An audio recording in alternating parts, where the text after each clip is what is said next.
Hi, everybody. Deborah Wayne here, my happy heart coach. I know it's been a while. Oh my goodness, there's so much goodness. I hope that Lag Omer and counting the Omer, counting during Sphira has been meaningful for you. And I want to share today. So I'm a happy heart coach, as I believe you know, coaching parents toward deepening connection and joy with your kids. After all, isn't that what we really want the most? Is connection and joy with our kids. And I want to talk about parenting with the Parsha. Tonight, I'm going to focus on Behar. So it's a double with Behar, Bechukosai.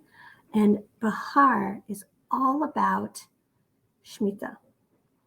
And so the topic of this really is, how sensitive do we really need to be? So I'll tell you that having grown up as a Baal Tshuva, for me, how sensitive do we need to be? Short answer, that is our goal, is to become increasingly more aware and sensitive to the mitzvos, our role, to connecting with Hashem, and to our children. How do we know this? These are my thoughts. So bear with me. As I often refer to in Growth Through Torah by Rabbi Zelik Pliskin. And it talks about Shemitah, which is every 7 years, we let the land lie.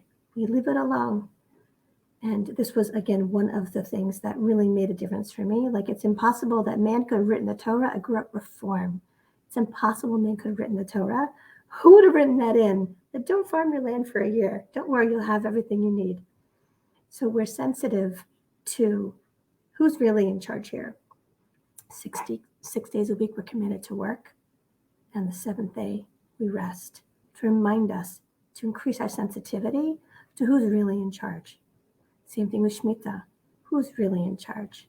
So it gives us an opportunity to remember when we're focused and intentional and mindful about really what's going on here. And it also reminds us that, because it's easy to grow dependent, to take for granted, right? I work. I created all this. It's mine, right? No, it belongs to Hashem. And guess what? Our Raising a Mensch Masterclass series, I mentioned that Rebbetzin Miriam Feldman here in Atlanta said to me once and to a group of parents about our children, to raise our sensitivity and awareness. They're not yours. They're a gift. They're a gift from Hashem. So any sensitivity that we have, I would say, for other people outside of our houses, I can say that we can apply them to our children as well. Also to ourselves, okay? So Behar speaks about internalizing the awareness that Hashem is in charge of the earth. And again, I extrapolate from that our children are also a gift. So if any of us know people that have had challenges getting pregnant and having babies, the bracha for fertility, right? Increasing our sensitivity, that it's not given, it's truly, truly a gift. So we blow the shofar on the Yovel year, which is the 50th year, and the servants are let go. And why do we blow the shofar? To let the masters know that they're not alone in going through releasing their helping hand. So it's easy to look at other people, to look outside the window and think, my problems.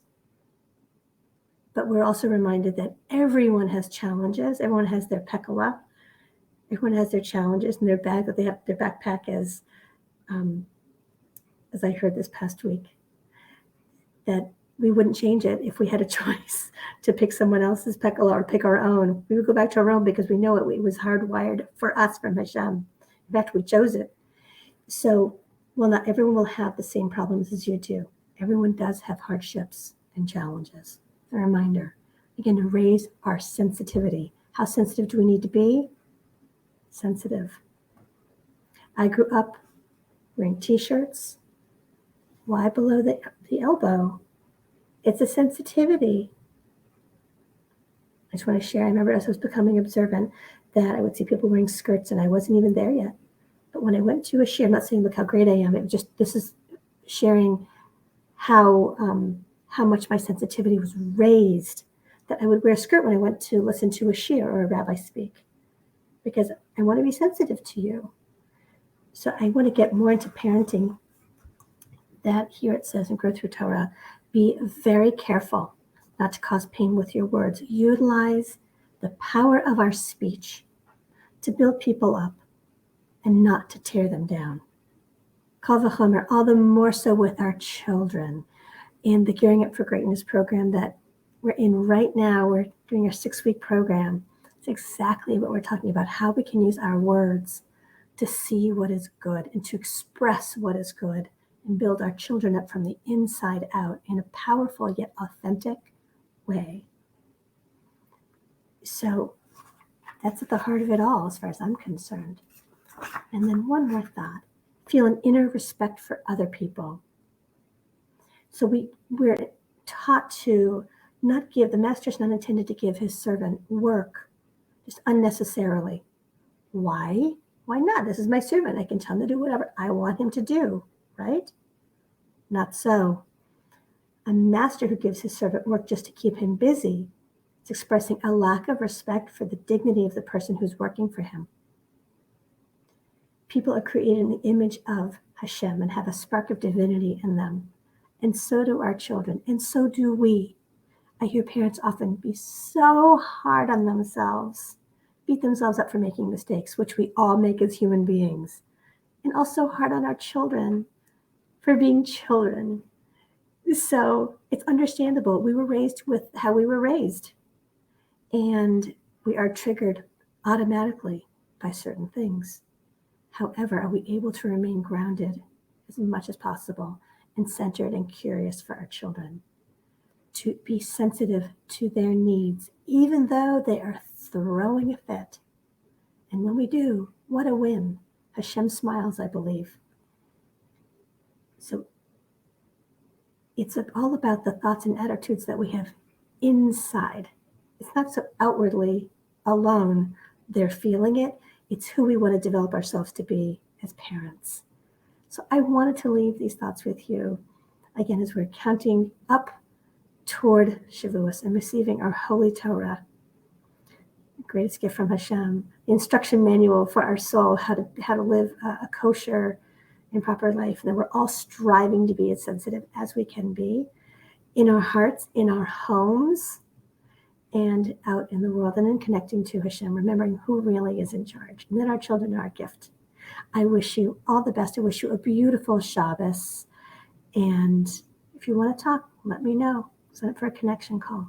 Here's to growing and sharing your happy heart. All the best. Good Shabbos.